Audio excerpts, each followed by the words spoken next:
Outrora eu era uma obreira ativa, né?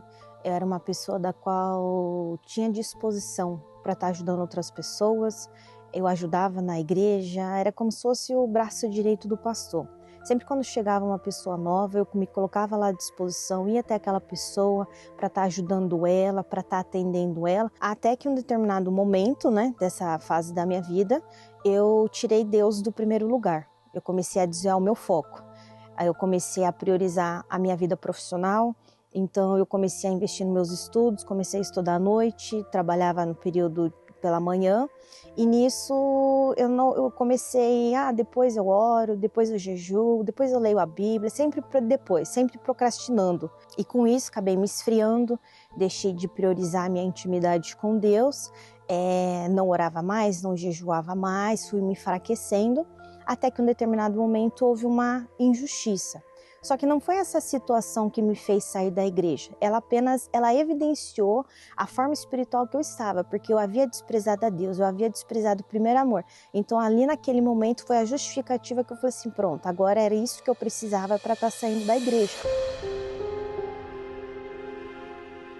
E a princípio, logo quando eu saí da igreja, deu aquela sensação de bem-estar, de liberdade. E aí eu comecei a ir cada vez mais me aprofundando nas coisas do mundo. Então eu comecei muito questão assim de balada, tive más amizades, havia uma necessidade dentro de mim de sempre estar rodeada de pessoas. Eu não era uma pessoa que conseguia estar sozinha, que tinha paz comigo mesmo dentro da minha casa. Não, de segunda a segunda, saía de faculdade, sempre tinha aquela necessidade de a gente vai em determinado lugar, vai ter festa esse final de semana, e aparentemente para as pessoas é como se eu vivesse a pessoa mais feliz assim do mundo. Nas redes sociais era aquele sorriso, a pessoa divertida, só que quando eu chegava dentro da minha casa, ali eu tirava a máscara, ali eu tirava a capa, ali era a Jennifer, como ela literalmente ela estava. Ela chorava, ela desabafava, porque cada vez que eu tentava preencher com aquele vazio dentro de mim, é como se eu me machucasse, porque eu tentava preencher com algo,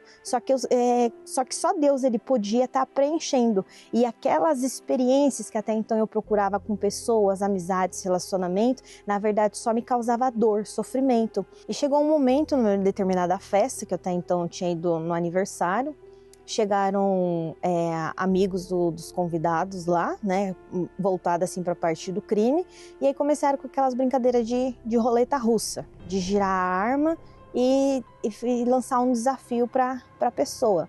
E ali o meu coração começou a disparar. Eu falei assim, meu Deus, o que eu tô fazendo aqui? Aí eu falei para Deus, meu Deus, me tira daqui. Se o Senhor me tirar daqui, eu volto. Deus me tirou dessa situação, só que eu não voltei.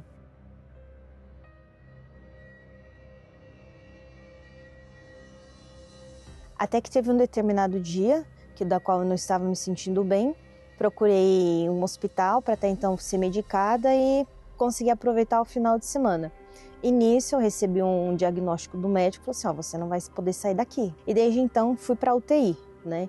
Fiquei durante uma semana lá na UTI, as amizades que até então eu tinha desapareceram, o trabalho que até então que eu sempre priorizei, ao mesmo tempo que eu tinha, eu não tinha. Questão assim de estudos, tive que parar na parte interromper os estudos na faculdade para poder estar ali naquela situação. Depois, quando eu tinha tido uma crise, né, que a minha família não podia estar próxima lá comigo, e nisso a minha pressão subiu, minha glicose baixou. Nisso eu acordei com vários médicos em cima de mim e falou assim, você está na UTI, seu quarto não pode ficar fechado porque essa situação é crítica. E ali eu olhei para o lado e falei assim, meu Deus, a minha vida, ela está rasgada. Eu não acredito mais em mim. Se eu fosse Deus, se eu estivesse no seu lugar, eu não me perdoaria por todas as coisas abomináveis. Mas se esse lixo de vida, se o Senhor quiser, eu te entrego.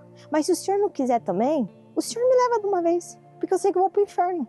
Eu não tenho mais nada para perder.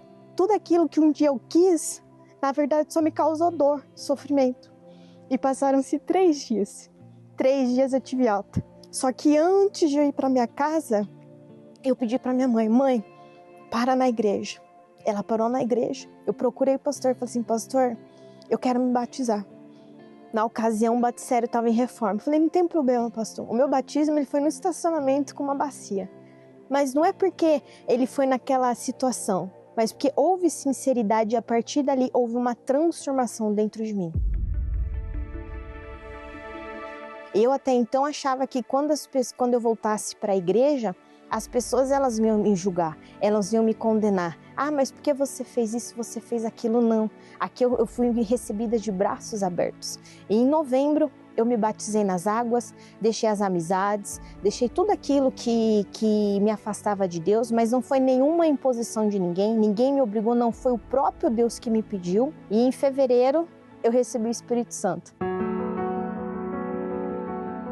E estar aqui para mim hoje é uma oportunidade, porque nem nos meus melhores sonhos eu imaginei que um dia eu pudesse estar aqui. Hoje eu não preciso estar em bares, em baladas para eu me sentir bem. Hoje eu sou uma pessoa feliz, hoje eu tenho paz, hoje eu tenho um bom relacionamento com a minha mãe, com a minha família, coisa que outrora eu não tinha. E sobretudo, eu priorizo a Deus. E é algo que eu falo para as pessoas que já esteve nessa situação da qual eu estive, ou está numa situação pior. Existe jeito para você, assim como existe para mim.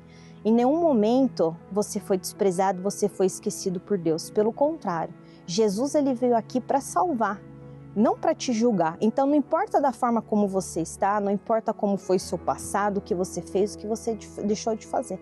Aproveite essa oportunidade, porque assim como aproveitei e hoje eu posso desfrutar de uma vida realizada, de uma vida transformada, o mesmo vai estar acontecendo com você.